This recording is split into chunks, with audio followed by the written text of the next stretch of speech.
And next, I am very happy to introduce, come on, computer, a colleague from the Naval Research Laboratory, Dr. Kate Zawdie. So Dr. Kate Zawdie is a research physicist in the Space Science Division at the U.S. Naval Research Laboratory, NRL, in Washington, D.C. She received a PhD in physics from the University of Maryland in College Park in 2015. Dr. Zawdie's main research interests are simulating mesoscale ionospheric phenomena and high-frequency HF radio wave propagation in the ionosphere. Her ionospheric modeling work has focused on topics such as large-scale traveling ionospheric disturbances, LSTIDs, medium-scale traveling ionospheric disturbances, MSTIDs, equatorial spread F, ESF, and artificial HF heating. Part of Dr. Zawdie's work at NRL has also been to examine the effect of HF heating and plasma releases on ionospheric electrodynamics using models to determine whether experiments can control the growth of natural ionospheric instabilities such as equatorial spread F. She has held significant roles in model development at NRL, including major contributions to the Mojo 15 modernized Jones Code HF propagation model. What is happening? It's the fanfare. So, Kate, I'm so glad that you could be with us today. And let me get this up, and you will be able to get started. All right, thanks. All right, so good morning, everyone. I'm sorry I'm a little bit froggy this morning. My asthma's been acting up, just in case. But today we're going to talk about HF ray tracing. So just kind of an I think the audio, oh, okay, there we go. Just an outline of what we're going to talk about. We're going to talk about some fundamental concepts that are important to understand. We're going to talk about when HF ray tracing is valid, under what conditions. We're going to take you through a few ray tracing basics, like let's say you're using a ray tracer, what are the inputs, what are the outputs? And then I'm going to talk a little bit more, delve into the equation a little bit, and talk about some advanced options. And then I'm going to give you a few examples of how you might use HF ray tracing. So it's a lot of stuff, but we'll get through it. All right. So the first thing I want you to understand is we're talking about skywave propagation, which I think you all know that already. When you send out radio waves from a radar, you do get sometimes a surface wave. You can get direct waves that bounce off airplanes. That's not what we're really interested in with HF ray tracing. We're interested in the part that goes up into the ionosphere and then back down to the Earth. So numerical ray tracing, and that's most of what we're going to talk about today is numerical ray tracing. That's what I mostly do. When you send a beam of HF radio waves into the ionosphere, this is a way to simulate what would happen. But you pick out one ray at a time. So numerical ray tracing is going step by step propagation of one of those radio waves. And the benefits is that you can use different types of ionosphere backgrounds. You can include things like 3D effects. The downside is it's more computationally intensive. Now, there are some full wave methods, full wave codes that do the whole beam of energy at the same time. Those are actually much more computationally intensive than a ray tracer, which is why you might want to use a ray tracer. It's also a lot harder to use 3D effects, different ionospheres. You often can't include the magnetic field with parabolic equation type things. So there are lots of really good reasons to make the approximation that you have one single ray and you're following it along. So I do want to mention is something called analytical ray tracing. So analytical ray tracing, it's the same thing. You're calculating the path of a radio wave, but you do the whole path at the same time. And the way that you do this is that it's very dependent on the ionosphere shape. You can derive what the wave would do in that particular ionosphere ahead of time. So it's very fast, but you're very limited in the types of ionospheres that you can use for ray tracing. And it's usually a 2D approximation. You can't actually get 3D effects. You often can't get the magnetic field effects either. Okay, so this is a little bit more in depth now. We're going to talk about the frequency of the ionosphere. So what do I mean when I talk about the frequency of the ionosphere? So I often will interchange ionosphere and electrons. To me, they're about the same electron density ionosphere. That's the part of the ionosphere I'm super interested in for ray tracing. So the ionosphere is made up of, it's a plasma. It's made up of the ions and the electrons. There's equal numbers of them. The HF radio waves are high frequency waves, so they move too quickly to affect the ions. The ions are heavy, but they can affect the electrons. And so that's how they propagate, kind of, like a sound wave through air. They propagate through the electrons. And there's a plasma property. It's a fundamental plasma property which defines how much the electrons can actually move without the ions. And so that's this equation here. I don't know if you can see the curve. You can't see this curve. That's the equation in the middle of the screen. And really what you want to know about that is that we can actually define a frequency that depends on the electron density. And since we can do this, since this is a fundamental plasma property, I can then turn around and write the plasma density in terms of megahertz, in terms of frequency. And so when I say the frequency of the ionosphere, I really mean the density of the ionosphere in frequency units. So on the right-hand side here, we have an electron density profile in frequency units, and the peak occurs around 7 megahertz, and this will be important later. Okay. And this will be important now. All right, so reflection versus refraction. All right, we're all pretty familiar with reflection. We look in the mirror, there's a reflection, the light reflects back at us, right? You get that with HF radio waves. When they reflect off the ground, they can reflect off the ground or the water. But you also get refraction, and the refraction happens in the ionosphere. So the refraction is the bending of the wave as it moves through the ionosphere. And you get more refraction when the frequency of the wave is close to the frequency of the ionosphere. So that's why it's really helpful to have the ionosphere in frequency terms. And then it's really easy to tell, oh, well, if I'm using this frequency radio wave, this is going to have refraction or not. Okay, so when is ray tracing valid? All right, so the simple answer is that it's valid for radio waves propagating through a slowly varying media. And that's great, but what does that actually mean? So we usually assume that the ionosphere changes more quickly in the vertical direction than the horizontal direction, and that's mostly true. So here we have our electron density profile on the right again, and you can see that it changes on a scale of like 2 to 5 kilometers, something like that. All right, so that's the scale size. That's the smallest scale size that we're dealing with the ionosphere in terms of length. For time, the ionosphere varies on a scale of like minutes to hours. And so now what we want to do is we want to compare the scale size of these variations with the scale size of the frequency band that we're interested in. And that will help us determine if it's valid in this regime or not. All right, so for the HF frequency band, the waves are 3 to 30 megahertz. So that's a lot of hertz. That's very fast. Right, it's a very fast oscillation, especially compared to the minutes, hours of the ionosphere. If you look at the wavelengths are sub-kilometer, and our ionosphere is changing on a scale of multiple kilometers, at least. And so that's why we can say this is very valid for the HF frequency band. Now there is a caveat. There are actually smaller irregularities in the atmosphere that are on the order of the HF wavelengths. So they're seen at all latitudes, but they're frequently seen especially at high latitudes. And if you have HF waves coming in and they're perpendicular to the magnetic field, they can actually reflect off of these irregularities. And this is what they do with SuperDarn a lot, actually. This process is not captured by numerical ray tracing. You would not want to use an ionosphere that has this size resolution for ray tracing, because that would not be valid. So that's the caveat. There are a lot of other different frequency ranges that we're interested. I just kind of put them all here, and I'm just going to go through two kind of at the upper and lower ends of the spectrum. So for UHF, that's what GPS is. Everything is fine, everything moves faster. The scale sizes are much, much smaller than the scale sizes of the ionosphere, so it's totally valid. But the thing that you want to notice here is that the UHF band is from 300 to 3,000 megahertz, and your ionosphere is maybe maximum like 15 megahertz.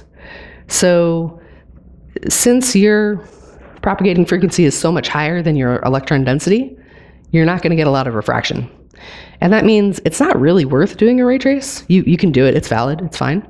But since ray tracing is what's going to give you the refraction, you don't really need to do that. You can pretty much do straight line propagation and it's fine. Now on the other side of the spectrum, we have VLF. And for VLF, it's not really valid. So you can see back on our plot, if you look at the frequency range is very small. So it would be reflecting really, really, really low in the ionosphere. And then if you look at the wavelengths are 10 to 100 kilometers. That's much bigger than the scale of which the ionosphere is varying. And so what you actually see with VLF is that they get stuck in these waveguides. That's up on the top right, that's a waveguide. So it just gets stuck in the waveguide and moves along the waveguide. So you would actually, they have other propagation models that will do VLF, but you really wouldn't want to use an HF ray tracer for that.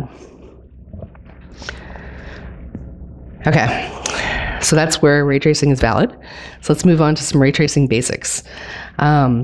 So let's say you're going to go ray trace, you found a ray tracer, you're going to put in your transmitter location, you're going to need an ionosphere to ray trace through, and I'll say that your ray tracing output is to some extent only as good as your ionosphere, and unfortunately your ionosphere is always wrong. You know, we're working on getting better ionosphere models that are actually right, at least, you know, maybe I can actually figure out what the ionosphere was yesterday, but we don't really have the measurements to fully quantify the ionosphere. So your ionosphere is usually wrong, and that's okay. You just have to kind of have some idea of where it might be wrong. It's still worth ray tracing. So the other things that you're going to input that we'll talk about, the wave frequency, obviously, and then the initial wave azimuth and elevation. Okay, so with the ionosphere, that's kind of one of the big factors of what you're going to get from the output. So we probably all know this in this room, right? There's more ionosphere in the day than there's at night, right? You're going to get more propagation modes during the day, and that's because the electron density is higher, so it can support more propagation. The propagation is very dependent on which layers there are. So there's a number of different layers. Daytime has more layers. There's a D region, an E region, an F1, and an F2. Nighttime, we really just mostly have the F region with some sporadic E, which, depending on where you live, may or may not be that sporadic. Horizontals can be important too. We're not going to talk about that quite yet. We'll talk a little bit. I feel like the mic, okay. Mic's kind of going out a little bit. All right. So as you put in different wave frequencies. Okay.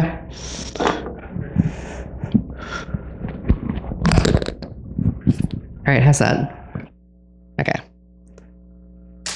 I feel like a cracking voice and a cracking microphone is not a good combination.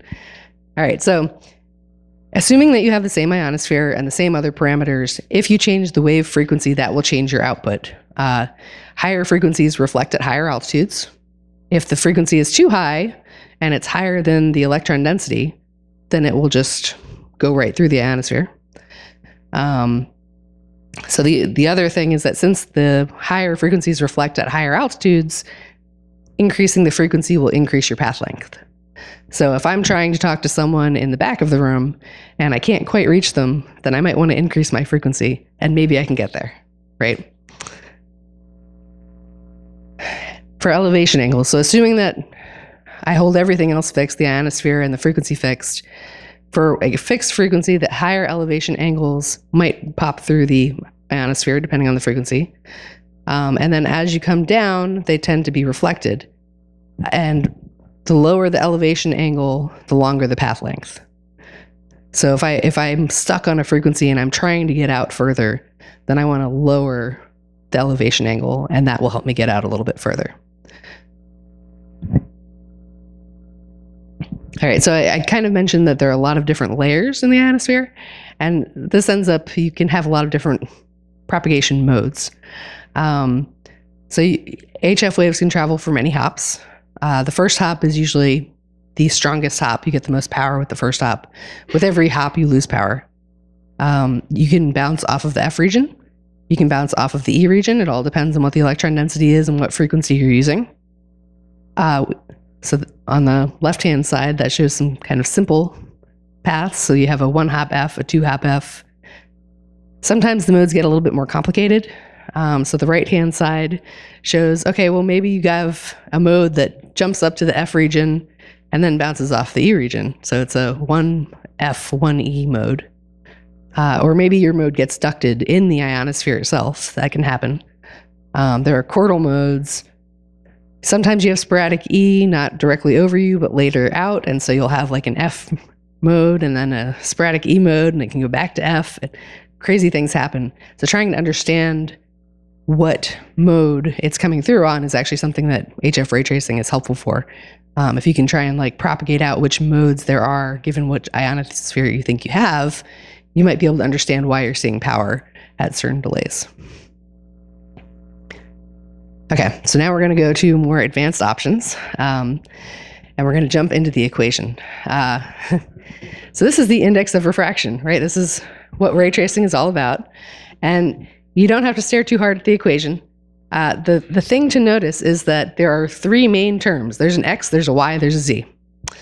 The X is for electron density. Well, there are some sines and cosines, but you know, no one really cares about sines and cosines. Those are actually really part of the magnetic field term to some extent, that because the theta angle is the angle between K and B. So it's really part of the magnetic field term. So Y is your magnetic field term, and Z is your collision frequency term. And so what we're going to do is we're going to talk about each of the terms instead of making you stare at the equation for too long. All right, so if we assume that the magnetic field and the collisional terms are negligible, that means they don't matter, then we can really, really simplify that equation. So see how nice and quiet that equation is now, right? N squared equals 1 minus x. That's a much, much easier equation. All right, so the x is the plasma density over the input wave frequency.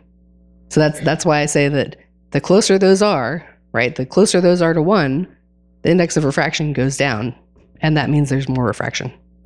All right, so things that happen in the electron density, we talked about the ability to use different ionospheres. So I will note that some ray trace models are restricted to IRI. That's just kind of how they're set up. Some will let you use different ones. I think PyLab right now uses IRI, but I think they're upgrading it to use more things. Yep, okay. Daniel's nodding at me. And so the other thing that we'll talk about here, one potential ray trace feature that your ray tracer may or may not have is the ability to do 2D ray tracing versus 3D ray tracing. And so I want to give you an example of a case where 3D ray tracing might be very important. So on the left-hand side, I have the electron density at 300 kilometers for 3 different cases. And the case on the left is just nice and smooth. And the other 2 cases have waves in it. I added some waves. And then what I did is I ray traced a fan going up. And you can see that when everything is nice and smooth, it goes up, it comes down, it's a nice smooth line. But then when you add in the waves, crazy things happen, right? Like you see all those squiggly things. So where it lands in latitude can be up to 2 degrees different, depending on which ray this is, and depending on your electron density background. So 1 degree in latitude is over 100 kilometers. So that's a very big path difference. You're going to get a very different estimate if you have these waves in the ionosphere and you're using a 2D ray tracer, which can't do the 3D gradients. So this is why you might want a 3D ray tracer. If you have gradients like this, a 3D ray tracer would be important.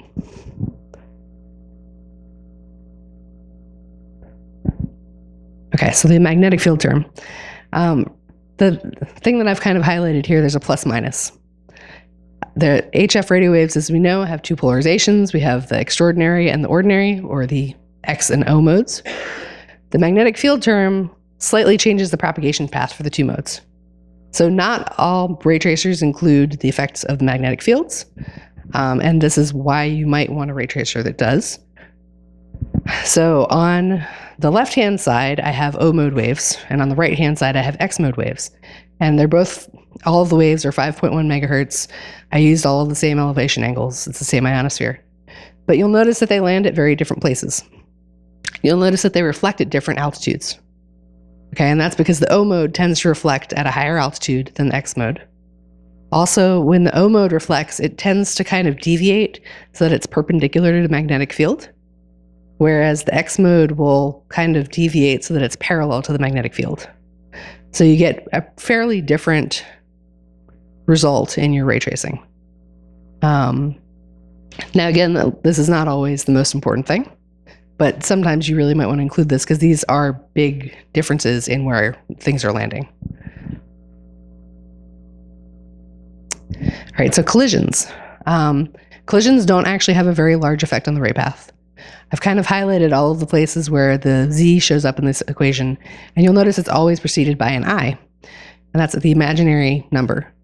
So the absorption equation actually is the imaginary part of this propagation function. So that's, the collisions are really coming into the absorption calculation. They don't really change the ray path that much, and that's why they're here, but they're not going to change your answer of where your ray path is landing very much. Right, so for collisions and absorption, we actually have two different types of absorption. You have deviative absorption, which usually occurs in the F region, or wherever you're turning around, wherever you're reflecting in the ionosphere. So that what happens is the wave is refracting, the wave slows down, and since you're spending more time in the ionosphere, you get more absorption. Non-deviative absorption is what we call typical collisional absorption.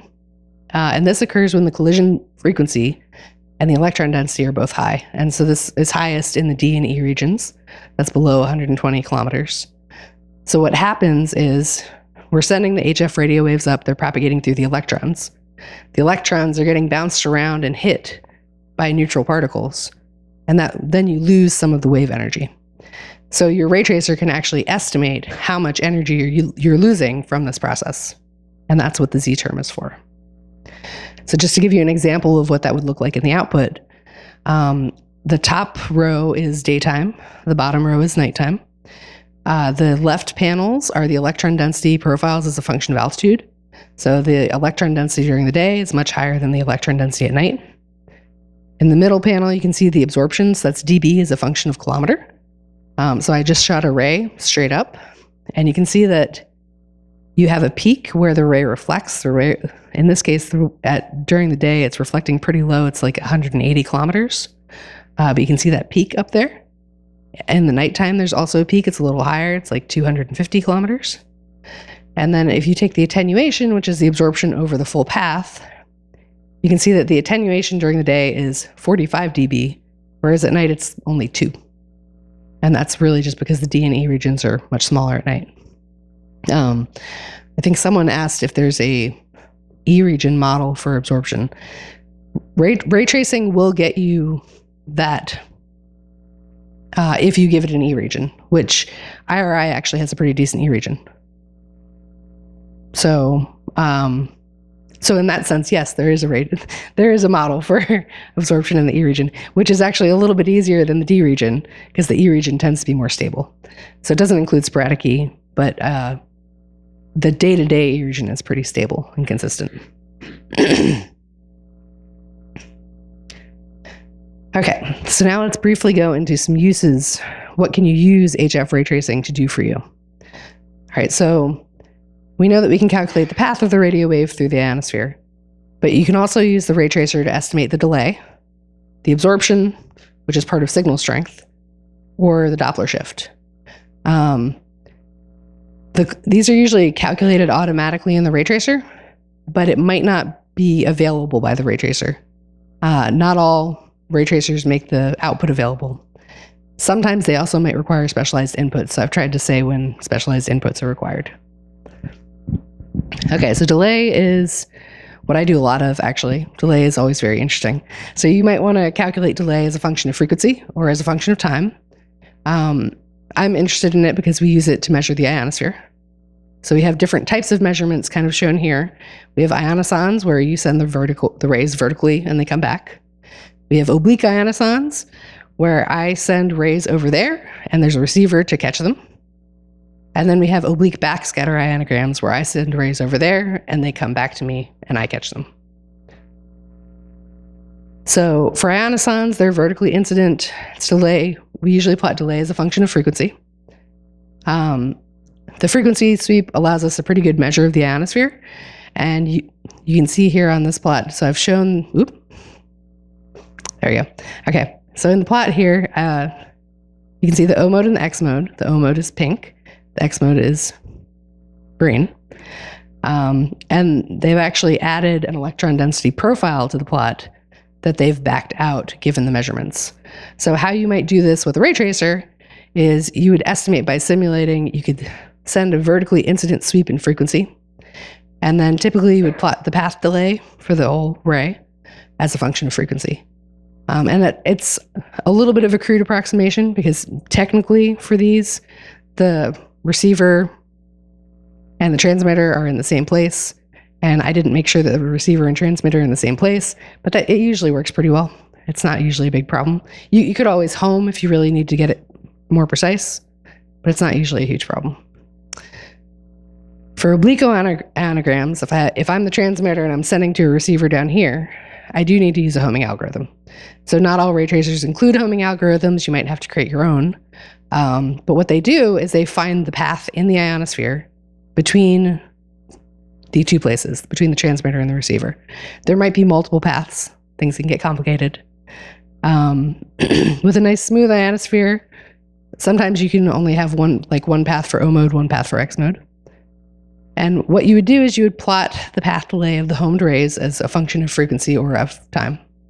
So it's pretty similar to the ionogram. And then we have the oblique backscatter ionograms. So what we typically do for this is we send out a much larger beam, right? So instead of having to home, you're sending out a big elevation band of rays, and you're sweeping over frequency. And then you're assuming reciprocity. So I'm assuming that whatever I throw over here, it comes back to me exactly the same way. And then here I've plotted the power as a function of frequency on the x-axis and delay on the y-axis. So what you would do is you send the rays out, you get the delay, you multiply it by 2, and that's your x-axis, and then your power is the color here. And this is actually a commonly used technique to measure the ionosphere as well. It's a little bit harder to get some of the basic details out of it, so it's not my favorite, but it is commonly used. Excuse me. Okay, so calculating absorption.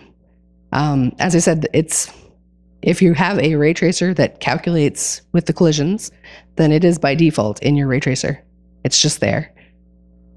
Does it actually get output? Not all of them do. Your ray tracer will need some sort of estimate of the collision frequency. Some ray tracers will let you change the collision frequency. Some have a default.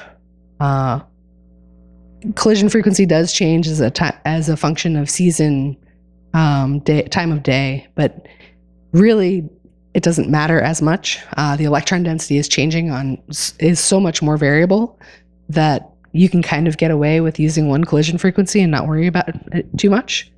If you are trying to calculate the signal strength, you're going to have to include some other effects that the ray tracer doesn't do for you. So that's things like the source and receiver function, like where is your energy actually going?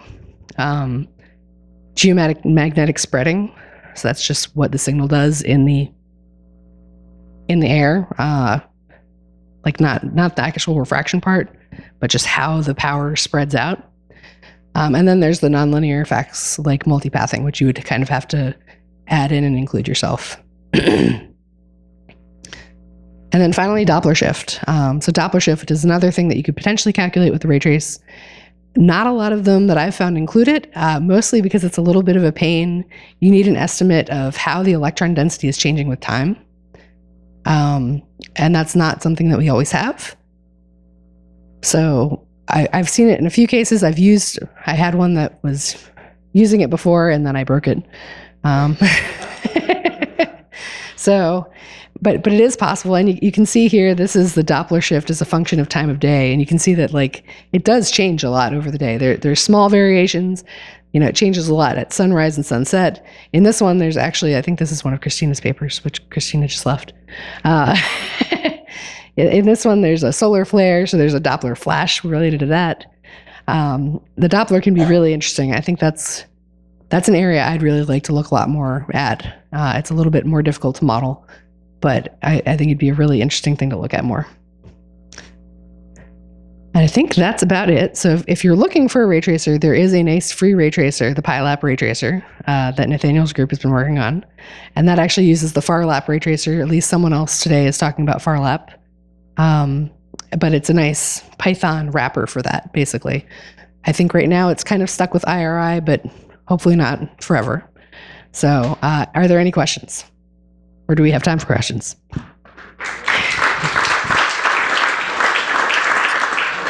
Definitely have some time for questions. So yes, we're right on time. Okay.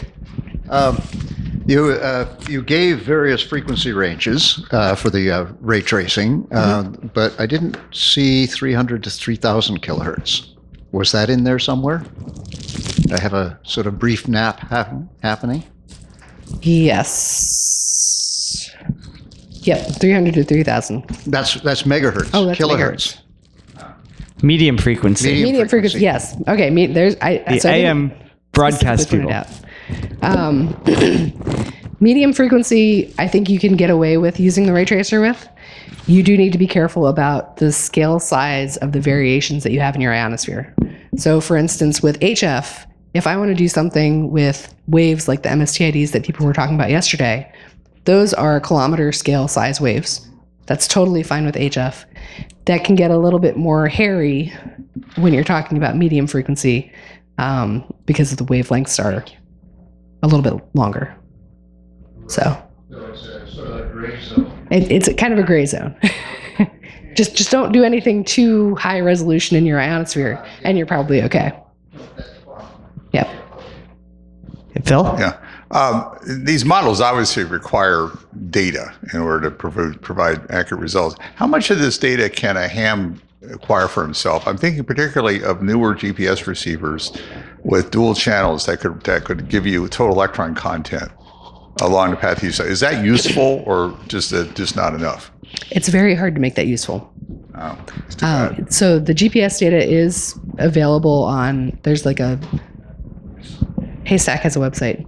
And the GPS data is available there. I've gone and downloaded it actually before, even though I don't like data. So it's possible, but trying to turn that into what your electron density profile is hard. There are ionoson measurements that might be easier. You could do that. You would have to make some assumptions about how it's varying in like horizontally. But you could use something from an ionoson. Quick question. You mentioned for oblique backscatter ionograms, channel reciprocity. Can channel reciprocity be actually assumed for ionospheric propagation or not really? Well, there are some questions about that. I typically assume it. I think it's usually a decent assumption, but not always. So it's probably not the worst thing that you could assume, but like it's not the biggest spherical cow. It might be a small spherical cow though, and I think there are cases where it definitely doesn't work, and I'm not sure that we've fully articulated what cases those are. Okay. So I think that's an area of research still. Thank you. I didn't see in your setup a discussion of the R12, the smooth sunspot number. How do you get it for a particular day? That's a good question. So I don't.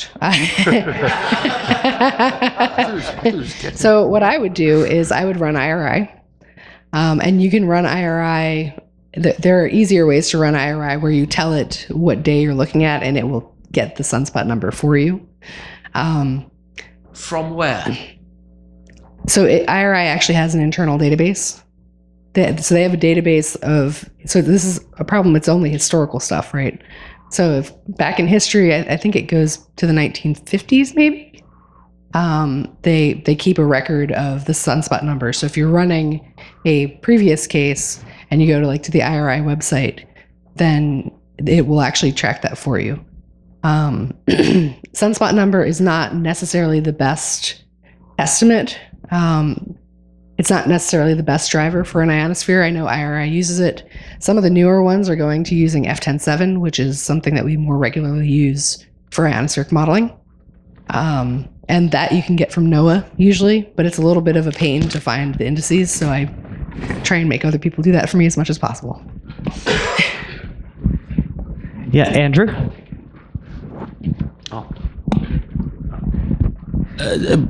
This is somewhat of an answer or discussion rather than a question, but relating to what Gwen was just saying, two things that I'm aware of. First off, Chain Canadian High Arctic Ionosphere Network, they provide an indices file for IRI that is updated and actually has a little bit of a projection into the future, which of course is guesses, but that makes it easier to use for current time. Yep. And also my website outputs a value that you can plug into IRI to get a approximately real-time value that you can use if you need it for a model like this. Oh, that's cool. Okay. The other thing that I should mention, there's something called IRTAM. So that assimilates the ionoson measurements into IRI. It's not as publicly available as I would like. I'm not sure how we can access that. It's through the UMass Lowell website. Okay. If you go to, I can show you that. We can tell you about the URL later, but Okay. they're also very helpful with content.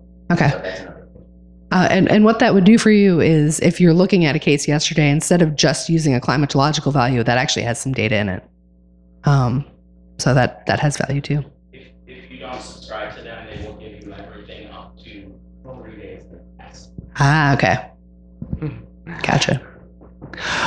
I think we are getting close to the end of this session, so I would really like to give another warm thank you to Kate, Dr. Zawdie, and Kate, we also have a certificate for you.